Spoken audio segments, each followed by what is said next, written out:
Nouveau rendez-vous de À cœur ouvert sur Radio Jena, auditeurs, auditrices, heureuse de vous retrouver au tout début de cette nouvelle année 2022. Tous nos souhaits de bonheur. Merci pour votre fidélité d'écoute à ce programme culturel. Je suis Augustine Toumé. Un instant de musique et on se retrouve juste après.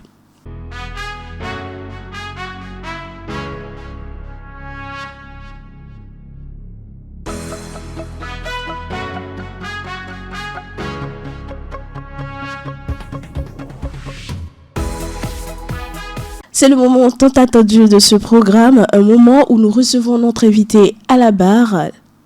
C'est le moment tant attendu de ce programme, un moment où nous recevons notre invité du jour, l'invité à la barre.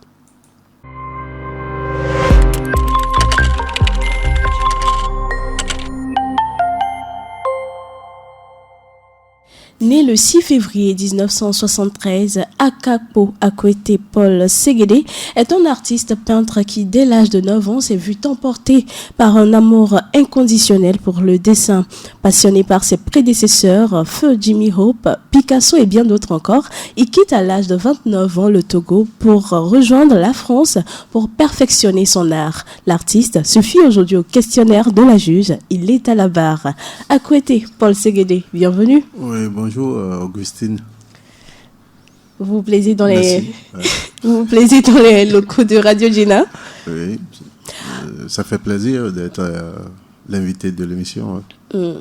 Alors, que pouvez-vous rajouter à cette description de vous? Voilà, j'ai commencé tôt le dessin et après quelques années, j'ai laissé tomber.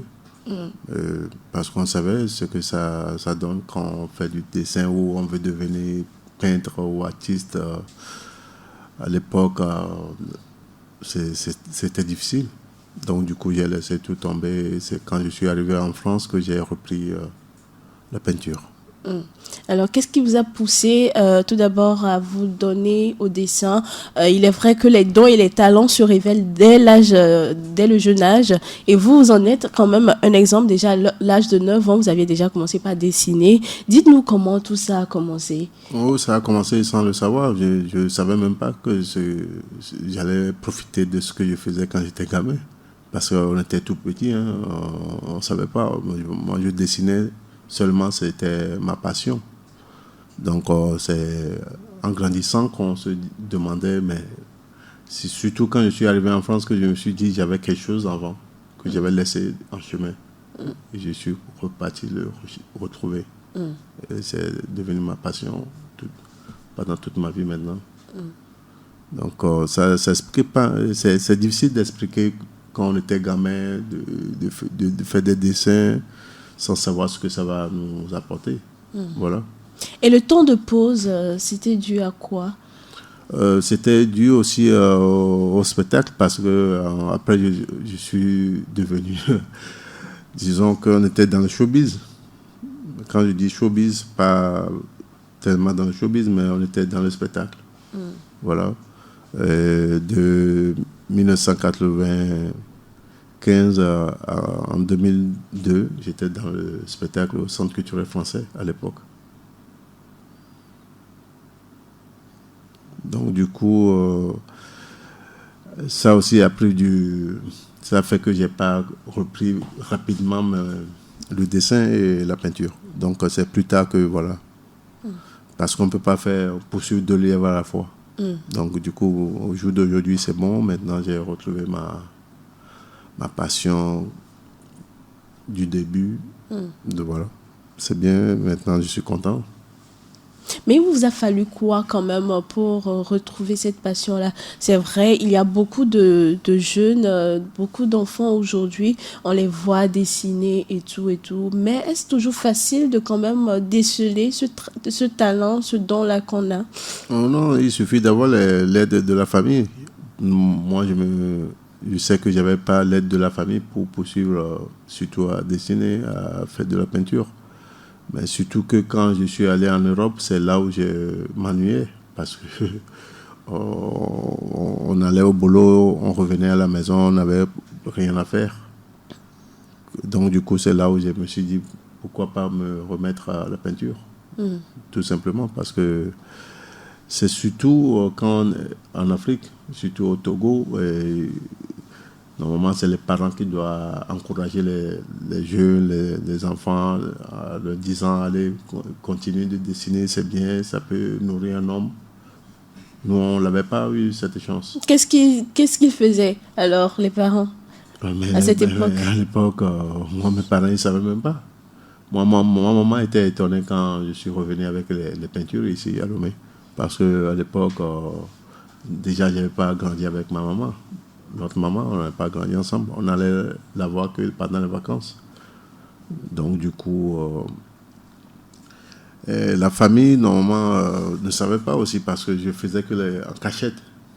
On faisait les dessins en cachette parce que pour la famille, c'est pas ça, quoi. On nous a mis à l'école, c'est pour aller à l'école, quoi. Pour sortir comptable ou être dans la fonction publique. Mais on voit qu'aujourd'hui, c'est plus pareil qu'avant. Le monde évolue, nous aussi, on doit évoluer. Donc, si on n'évolue pas, c'est pas bien. Donc, aujourd'hui, il y a des parents qui ont compris qu'il faut laisser les enfants pour suivre leur talent. S'ils ont quelque chose, un don, au lieu de leur dire d'aller apprendre quelque chose qui ne les appartient pas, qu'ils ne peuvent pas faire. Ça n'a pas de sens. C'est ça qu'on doit expliquer à certaines personnes aujourd'hui. Parce que laisser les enfants choisir eux-mêmes ce qu'ils ont envie de faire. Voilà. Alors, à 29 ans, comme je le disais, vous quittez votre pays, le Togo, pour vous installer à Lyon, en France. Quel était le but déjà? Le but, moi, je suis parti parce que j'avais eu une bourse de la coopération française en 2002. Et je suis allé en France et j'ai fait une formation de comment organiser un spectacle. C'est quand j'ai fini ma formation que j'ai décidé de rester sur place. Parce qu'on savait, quand on était dans le spectacle, on n'était pas des salariés. Hein. On n'était que des intermittents de spectacle. Donc, du coup, je suis resté. Je ne vais pas dire que je regrette. C'est ça qui m'a permis aujourd'hui de retrouver ma passion aussi.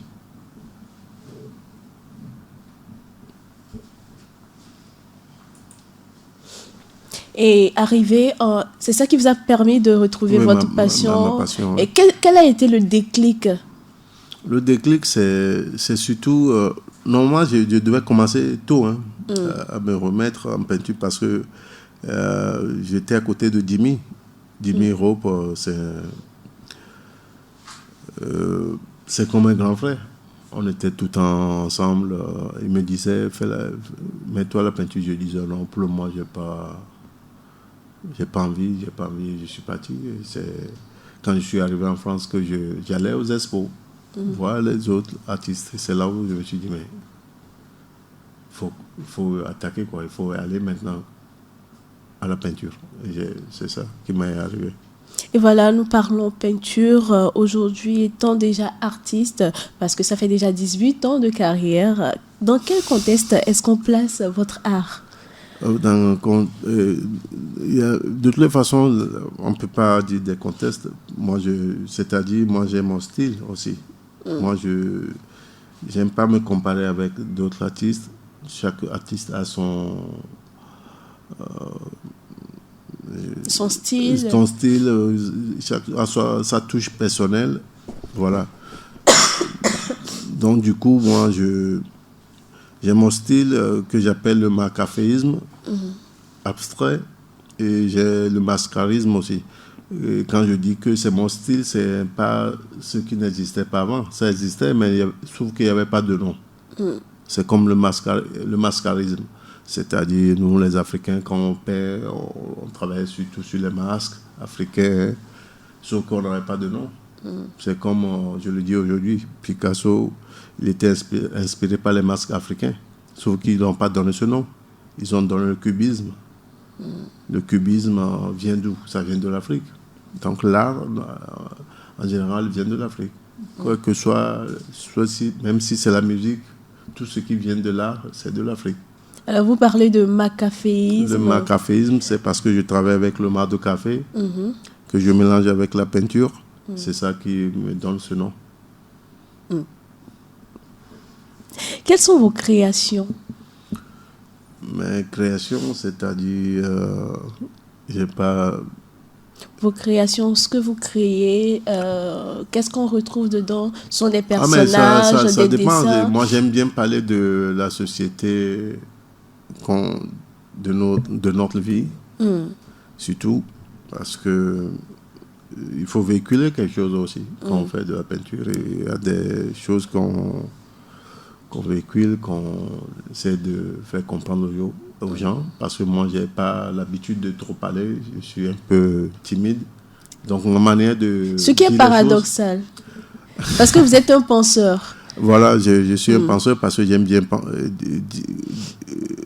réfléchir avant de faire les choses. Penser, pourquoi pas, parce que quand on dit penseur, c'est quelqu'un qui réfléchit beaucoup, qui admire et, comment je peux dire, c'est-à-dire qui ne dit pas les choses ou bien qui ne fait pas ce qui ne convient pas. Donc moi, avant de faire les choses, je réfléchis, je pense vraiment avant de le faire. Donc du coup, comme je disais, la peinture vient de l'Afrique de toute façon, quel que soit le style, la base c'est l'Afrique. Et vous, comment est-ce que vous arrivez à lier l'art et la pensée?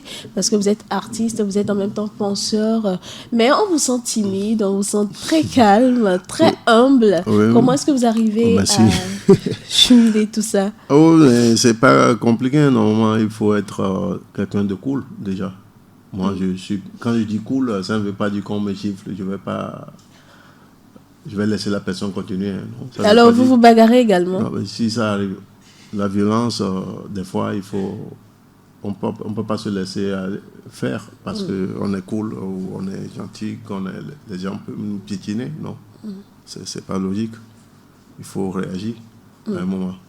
Donc, je suis quelqu'un de calme. J'aime bien apaiser les gens, leur dire les choses parce que c'est surtout la communication qui nous manque. Surtout au Togo, je parle du cas du Togo, je suis togolais. C'est-à-dire la communication, ça nous permet de calmer les choses, de s'exprimer, de s'expliquer. C'est bien. Sinon, la violence, à un moment donné, si on continue à te piétiner, il faut réagir. Alors pour revenir à votre art, à ce que vous faites, pourquoi n'avez-vous pas commencé au Togo? Et comme je l'avais dit... Est-ce le contexte togolais qui n'était pas quand même favorable à Paul Ségédé? C'est pas que n'était pas convenable parce qu'il y avait des artistes au Togo. Hein. Il y avait les Sokedo, il y avait Azankpo, il y avait Jimmy, il y avait Monsieur Assou. Tu les connais tous. Il y avait des artistes au Togo. Mais à l'époque, moi, je savais que j'avais quelque chose, mais ça ne m'attirait pas trop. Mais comme je disais tout à l'heure encore aussi, c'est peut-être que à Lomé, peut-être j'allais pas arriver à le faire. C'est peut-être que je suis parti quelque part, que j'ai retrouvé ce que j'avais. Des fois, le voyage, ça nous permet d'être conscient de ce qu'on a et ce qu'on n'a pas aussi. Moi, ça m'a permis aujourd'hui de retrouver ma liberté de peindre. Parce que quand je parle de la liberté, parce que moi, quand je peins, je suis libre. Je n'ai pas eu de cours. Je n'ai pas été aux Beaux-Arts. Donc, du coup, je m'exprime comme je veux, quoi. Je fais ce que j'ai envie de faire. Et aujourd'hui, que vous rapporte votre art? ça me rapporte beaucoup de choses. Ça me permet de raconter du monde, des gens sympas, même pas sympas, moi, je fais avec. C'est bien l'art, tu racontes du monde. Ça te permet d'ouvrir d'autres portes à côté. Et grâce à mon art, maintenant, je suis artiste peintre et peintre en décor. C'est-à-dire, ça m'a permis de faire une formation de comment faire les trompe-l'œil. Voilà, donc du coup... C'est quoi ça, les trompe-l'œil? Les trompe-l'œil, c'est tout ce qui est faux bois, faux marbre, les patines, les bronzes. Moi, je peux imiter plein de choses. Des pierres, des briques, je peux le faire, mais pour le moment, ce n'est pas ma passion. Ma passion, la vraie, c'est la peinture d'abord, après la décoration derrière. Parce que je sais que ça coûte plus cher, même en Europe, en France, pour payer un décorateur qui fait les trompe-l'œil, c'est plus cher que d'acheter un tableau.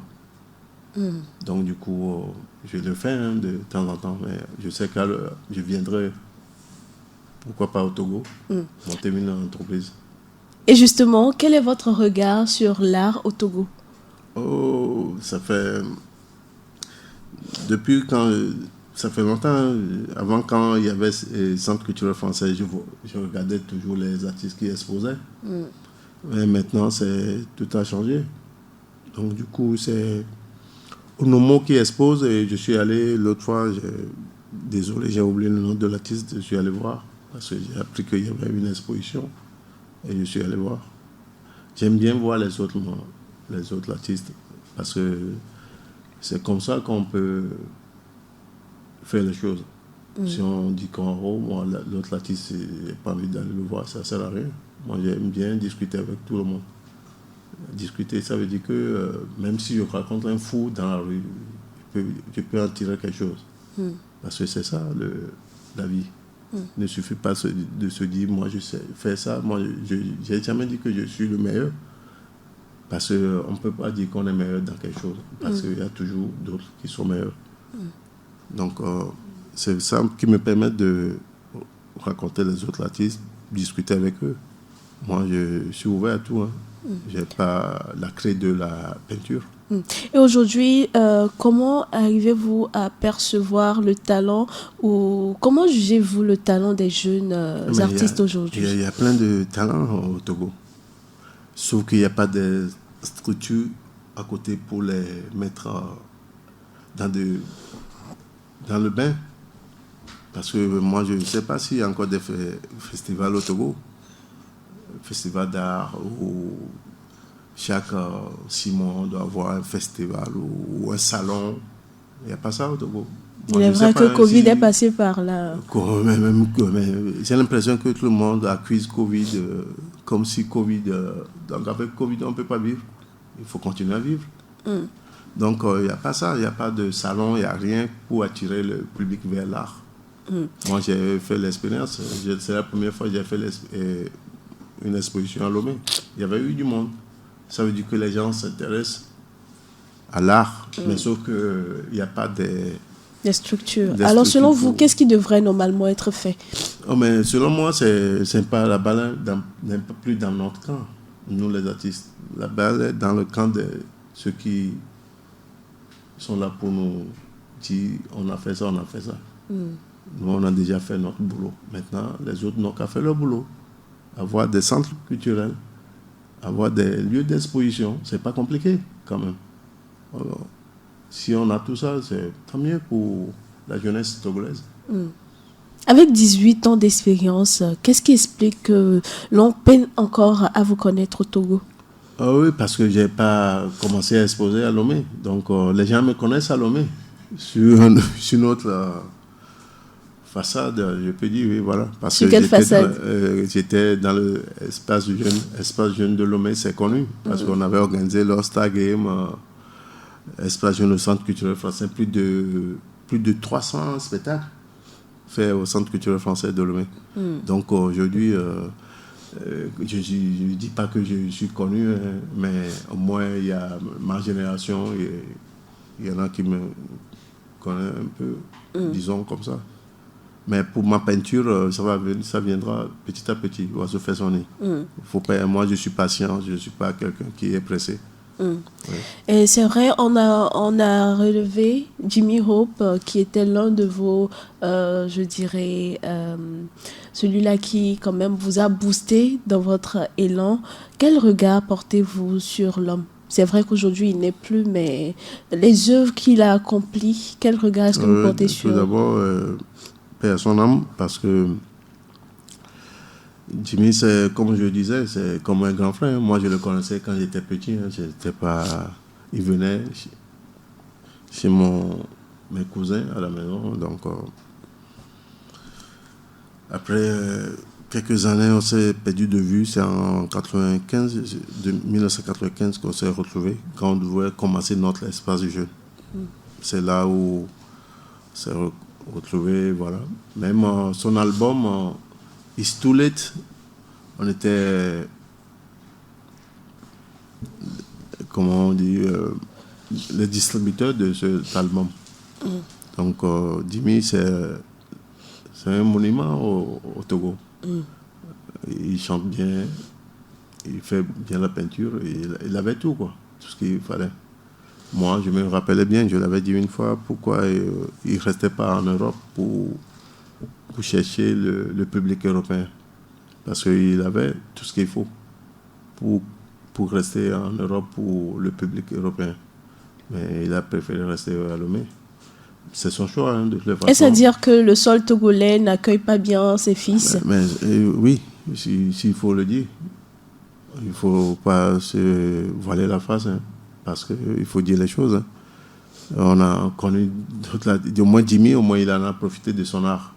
Il y en a plein qui n'ont pas profité de leur talent. Et c'est dommage. Alors, retour aux sources, qu'est-ce que c'est? Parlez-nous-en. Retour aux sources, c'est tout simplement pour dire que voilà, je suis revenu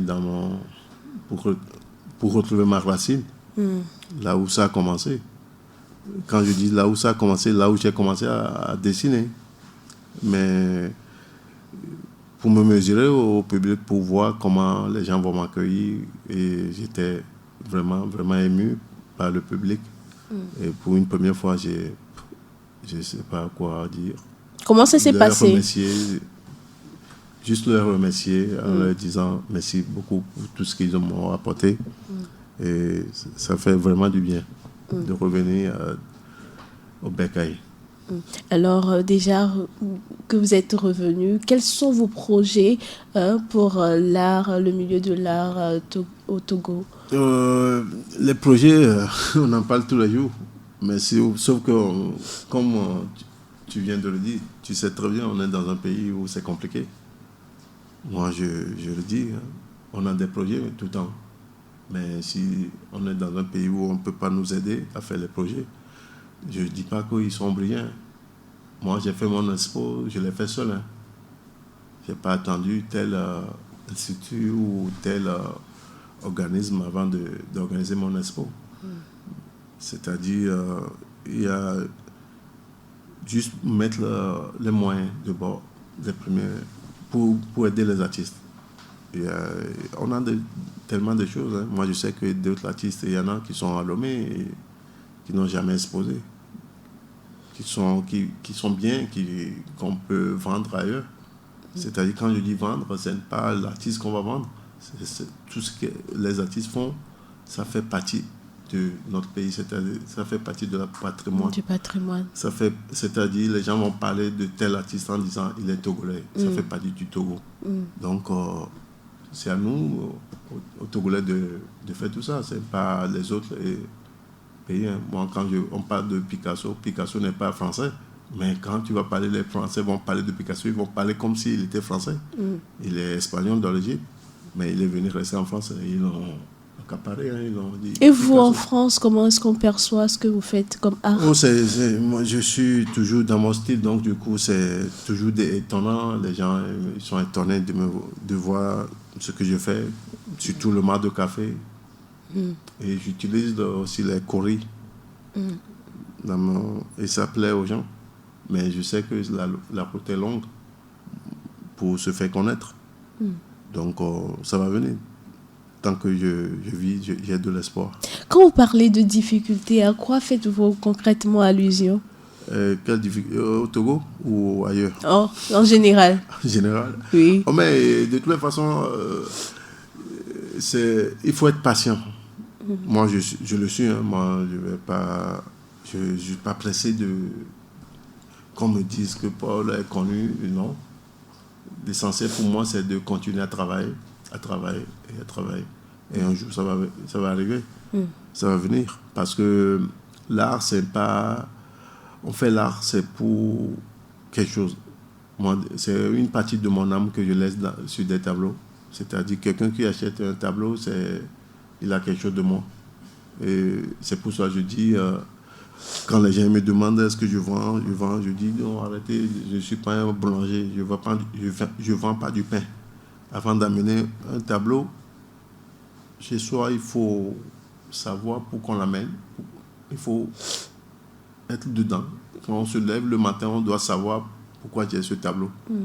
On ne va pas acheter quelque chose qu'on va... Moi, c'est pour cela le prix que je fais, c'est que le début, ça. Après, peut-être, je vais augmenter le prix. C'est à combien déjà quand je suis venu à Lomé, c'est... Moi, quand on me pose le prix, déjà, je dis que je ne suis pas commerçant. C'est pas à moi de définir. Alors, tout un chacun peut venir, par exemple, Augustine, je viens et je pique un tableau comme ça, je pars avec. Oui, parce que ce n'est pas commercialisé. Mais je peux te faire un cadeau d'un tableau. Ça ne veut pas dire que je... J'avoue que je suis quand même fan. Ça ne veut pas dire que je suis obligé de prendre de l'argent. C'est quand je sens que la personne est vraiment dedans. Que la personne me dit, j'ai pas les moyens, pourquoi pas. C'est l'art, n'a pas de prix. Aujourd'hui, à Lomé, je viens de commencer, je suis à 500 000, 600 000. Mais en Europe, je suis à 2000. C'est que le début, ça. Après, ça peut monter, on sait comment ça monte vite. Il suffit d'être dans le milieu des amateurs d'art et ça monte tout seul, le prix. Donc, je ne suis pas pressé, moi. Parce que quand tu es patient, plus c'est lent, plus c'est doux. Comment arrivez-vous à faire comprendre les tableaux aux gens qui s'approchent de vous, par exemple? Quand on voit un tableau, comment comprendre le tableau qu'on a en face de nous? Même des fois, c'est un tableau normal, c'est quand on fait la peinture, c'est un autre côté inconscient qui sort, qu'on dégage.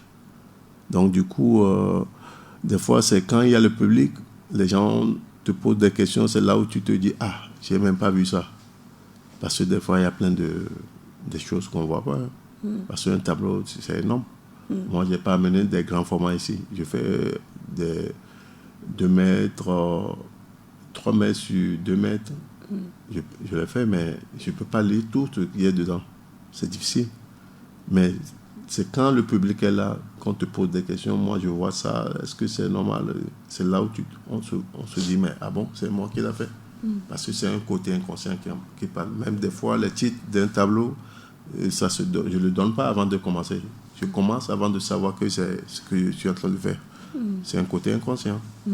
Ce qui veut dire qu'à une personne, la signification sera d'une manière et à une autre, donc, elle sera différente. Des fois, je mets sans titre parce que je ne veux pas braquer les gens. Je ne veux pas dire aux gens que voilà, c'est ça que moi j'ai... Non, c'est moi qui l'ai fait, mais je permets aux autres aussi de trouver quelque chose, de se dire, ah, moi je trouve ça comme titre. Donc, des fois, je mets sans titre. Alors, Paul Akakpo Ségédé, vous avez un sens poussé pour l'africanité. À quoi cela est dû? Oui, mais c'est comme on le disait, si on n'a pas notre racine, je ne sais pas comment on peut évoluer. Un arbre qui n'a pas de racine, je ne sais pas si vous voyez comment ça peut pousser. Ça ne peut pas pousser. Donc, notre racine, on est obligé de retourner. Donc aujourd'hui, l'Afrique a besoin de sa racine pour évoluer. Oui. Sinon, on va tout droit dans le mur. Aujourd'hui, quel message aimeriez-vous quand même lancer à la jeunesse qui aimerait quand même emboîter le pas vers ce milieu-là? Quand on sait que l'art, quand même, en Afrique, pas que au Togo, en Afrique, il y a beaucoup de préjugés. On se dit quand même que ça ne nourrit pas son homme, on ne devient personne avec l'art. Est-ce que d'abord, vous acquiescez par rapport à cette assertion?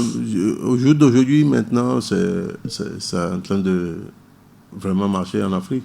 Parce que les Européens, ils sont obligés de venir chercher des artistes en Afrique. Parce qu'ils savent que c'est là où ça vient. Parce que nous, nos ancêtres, qu'on parlait tout à l'heure. Ils ont dessiné, ils ont fait donc, eux-mêmes, ils ont fabriqué des pigments, ils ont fait plein de choses qui n'ont jamais été à l'école des beaux-arts. Donc, c'est pour ça que je dis, on a tellement de talent, on a des gens qui n'ont pas été à l'école de beaux-arts, mais qui dessinent bien, qui font bien la peinture. Donc, aujourd'hui, ils sont obligés. Parce que moi, j'ai croisé ceux qui étaient aux beaux-arts. Il y en a qui regrettent même. Ils ont dit, parce que j'ai la passion pour la peinture, je suis allé, alors que je ne savais pas dessiner. Ça veut dire qu'ils ont été, mais ils ont eu leur diplôme, mais ils n'ont pas continué leur carrière. Mais il y en a qui ont continué, parce qu'il faut avoir la niaque, il faut avoir tout ce qu'il faut avant de faire ça. Donc, l'art, ce n'est pas quelque chose de... Comme on le dit, hein, ça vient de l'Afrique. Moi, je le dis toujours parce que si on n'arrive pas à retrouver notre racine, on perdra tout un jour. Et c'est dommage pour nous. Donc, pour les jeunes qui veulent, qui ont commencé, moi, je les encourage toujours. Hein. Je leur dis, on peut faire la peinture, aller faire un autre boulot à côté pour pouvoir payer les toiles, la peinture, parce que ça coûte cher déjà. Donc, au début, quand on commence, tu vas te dire, est-ce que je peux arriver à vendre une toile, 2 toiles? Non, il ne faut même pas penser à ça. L'essentiel, c'est de se dire, voilà, c'est ma passion, je travaille à côté, je fais ma peinture à côté. Et un jour, tu vas exposer. Moi c'est ce que j'ai fait. Quand j'ai décidé de retourner, j'ai commencé par des petits formats. Quand je parle de petits formats, je les ai toujours aujourd'hui. Je parle de 20 sur 20, quoi, 20 cm sur 20. Je me suis dit, bon, petit à petit. Après, maintenant, c'est des grands formats. Il faut être patient, continuer, travailler à côté. Après, quand ça va commencer par marcher, on peut dire, allez, maintenant, je donne à 100% à ma passion. Et t'es ton propre patron, au lieu d'être patron et employé chez quelqu'un qu'on t'engueule tout le temps, alors que tu as quelque chose que toi-même tu avais. Il suffit de se dire, ça, c'est à moi. Il faut maintenant croire ce que tu veux faire. Alors, Paul Séguédé, nous sommes déjà à la fin de cette émission. Quel sera... Oui, le temps passe vite. Ça va vite, ouais. Et voilà, surtout quand on ouvre son cœur aux auditeurs de Radio Géna.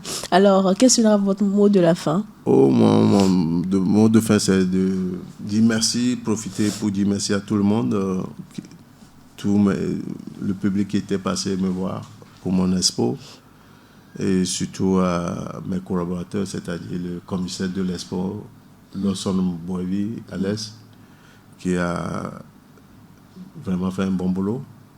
Et sans oublier ceux qui m'ont aidé. Et je peux les citer si... Allez-y. Je peux parler de Nadiaka qui m'a aidé aussi. Il y a Divine Optique aussi qui m'a aidé. Et il y a l'édition Graines de Beauté... pardon. Graines de Pensée. Édition Graines de Pensée aussi qui m'a aidé. Et il y avait du monde qui m'ont aidé. Midi Def, j'ai pas c'est tout ce monde que je viens de citer. Il y a l'Homme Nava, il y a Arroyo. C'est la famille, quoi. Donc, quand je parle de la famille, ils étaient là pour moi. Et ça m'a vraiment touché. Et je sais que je reviendrai encore plus fort pour faire une expo. Quand je dis plus fort, c'est pour une grande exposition. On a encore des projets et j'espère. Tant qu'on respire, il y a de l'espoir. Et voilà. Akakpo Akwete Paul Séguédé, merci d'avoir accepté notre invitation. Et merci aussi Augustine. Et voilà, chers auditeurs, auditrices de Radio Géna, c'est la fin de cette émission. Merci d'être restés en notre compagnie. C'est toujours un plaisir de vous retrouver. Le rendez-vous est maintenu ce vendredi prochain, même heure, même canal. D'ici là, portez-vous bien.